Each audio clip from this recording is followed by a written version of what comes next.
All right.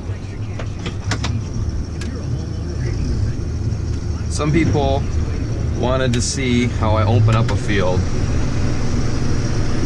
I don't do it like a lot of people. I've seen it done like this by another guy that runs our land, and I liked it, and it actually works very well. It looks ugly to start with, but it saves a lot of corn, believe it or not. So what I do is I hit the second row, the second pass in. I don't go along the headland outside right away because we have a lot of trees that fall down into the fields.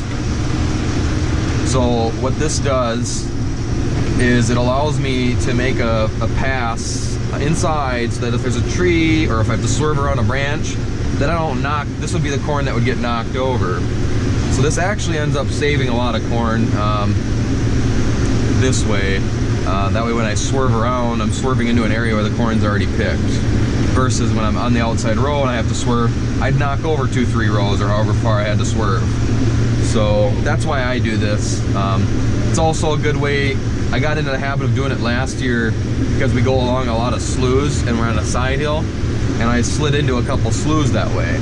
Well, if I'm going around the second row in, I get a pretty good idea of if the field's wet or not along the edge, and I might leave a row or two on the outside where it slides down into a slough and just say forget that row. So that's just another reason why I do that. So that's what I'll do here. I'm in like a 15-acre field right now. The total farm up here is about 50 or 55 acres up here. I have to work tonight. It's about noon right now. I think it might be a little later than that. It's actually about 12:30, I think. And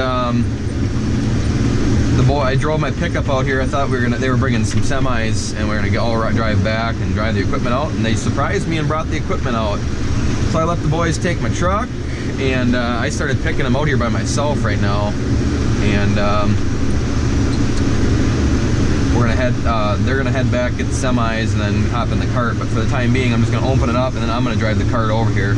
So you'll notice the headlands, when you go around the headlands and it's curved, it's not pretty with the corn head. And what I like to do is on my inside corner where the sharpest is, I keep an eye on that row, and I try to make that go with it as best as I can. Sometimes they pivot the planter so much that there's nothing you can do. Sometimes you can make the corner square and you do less damage than trying to stay with the curve. But these curves aren't too bad here. So I'm gonna probably go back to my head mount quite a bit, because when I mounted it on the glass over here, it wasn't too bad. I haven't looked at the footage when I mounted it on the glass over there, but the glass behind me is the fold glass that you can reach back to the tank to wipe the windows. And anybody that's, you know, there's a lot of vibration in a combine.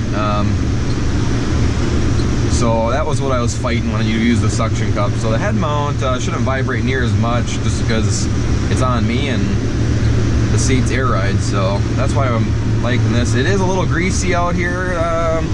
Definitely a little squish, not squishy yet, but we'll be slip sliding on the hills here. And but my hopes is, I guess the dryer's still humming away, and you know, it's zipping through it pretty quick. I should turn this on, our monitor here, to get a rough idea of what the moisture's at out here. We got rained out Saturday night, or Saturday. Sunday was decent, but it wasn't. It was just kind of cloudy, some sun. It didn't dry out like we hoped, and the beans are still, they're really chewy when you go to check them. So we're really hoping to get into the beans later this week. So for now, there's no sense to switch the whole operation. It's likely that we're gonna have to dry the beans to some extent.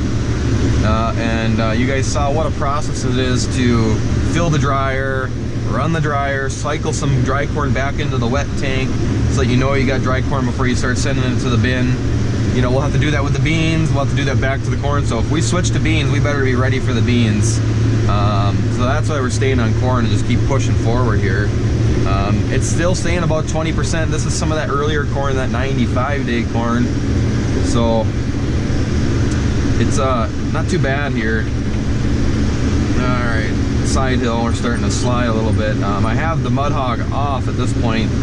The mud hog does help you stay straight on a side hill for the sole fact that it actually pushes the combine, because that axle, the speed of those tires is slightly faster than the combine itself.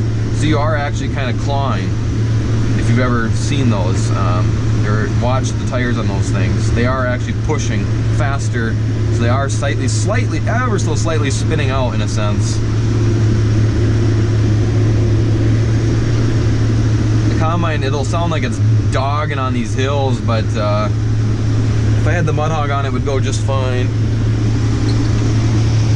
I got the corn all sliding to one side of the tank. I don't like that when I'm on a side hill. But this combine has a very wide stance for singles on the front. We left the dual spacers on there. Yeah. I don't know. I have to do an update to my phone, or there needs to be an update to the GoPro app, or I have to switch apps or something, because I can't see the preview. It's like all frozen pictures. So I think the video still turns out, but I can't make sure that you guys are getting a good view, so to bear with me. A lot of these videos, if I post a crappy video, like the vibration or the view's not the best, it's because probably A, I'm at work and I don't have any other footage, or B, we got rained out and that's all the footage. So I have the thought process of it's better something than nothing is what my thought process is. So now we're coming back up on the corner where we poked in. Coming down a hill pretty quick here at like 7 miles an hour. Gotta regain control. I'm not out of control, but I like to slowly slow down. I don't like to dynamite the brakes at the end of the field.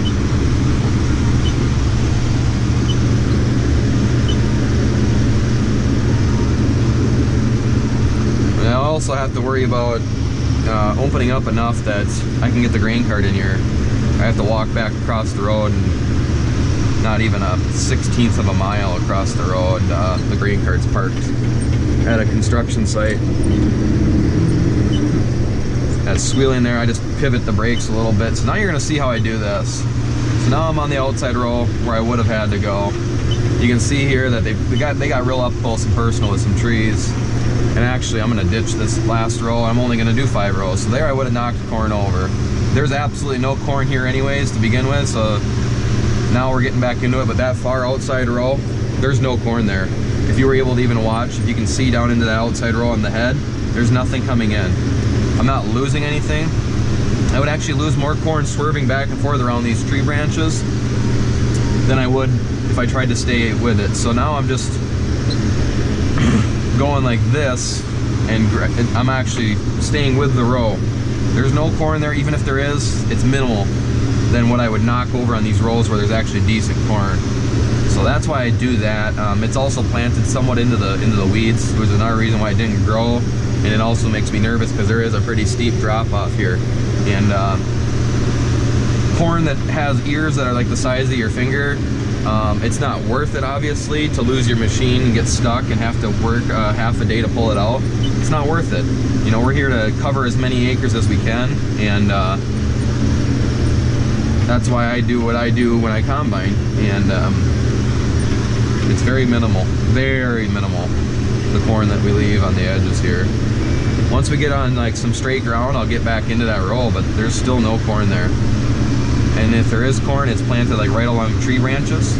That can mess up your head. So I leave that out of there too. How long is this video getting? 8 minutes. I'll go till about 10. I'll get through this next set of curves and probably shut you guys off because my computer and my internet's really kicking out. So I'm gonna actually hop back in here.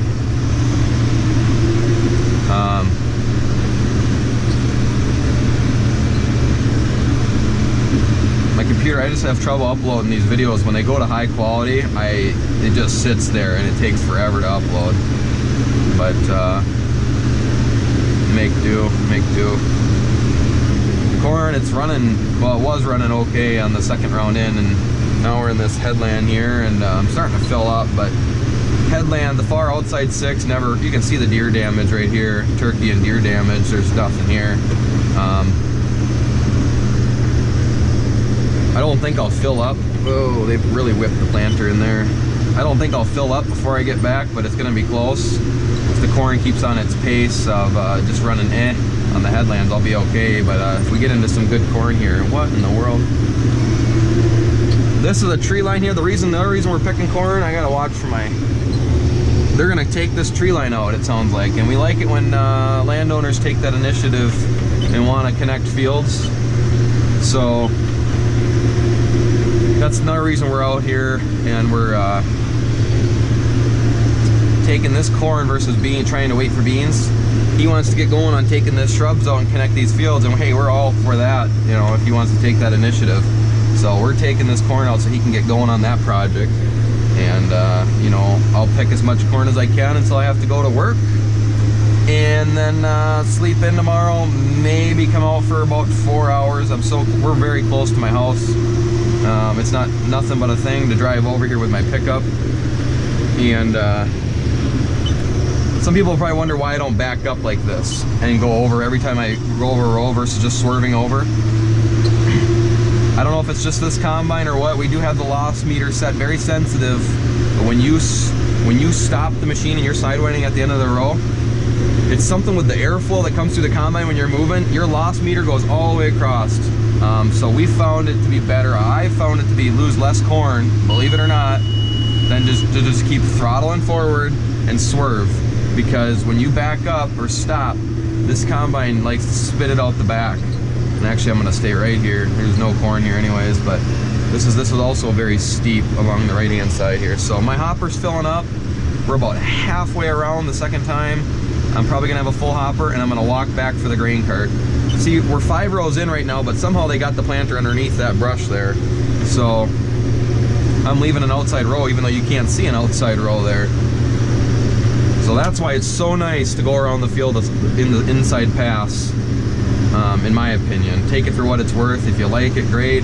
I know a lot of guys are like, nah, you gotta start on the outside row, or they look at me funny, like, what in the world are you doing? And then they hop in and ride with me, some of the landowners, and they're like, oh, that makes sense. That was actually pretty smart. It works for us, it doesn't work for everybody. If you're out in flat plains country and you only butt up with another field and there's no tree lines, hey, going around the outside, that's probably the best, because you won't have near as much damage maybe, but this works for us. That's why we do it. And this video is getting super long, so thanks for watching. We'll check you guys later.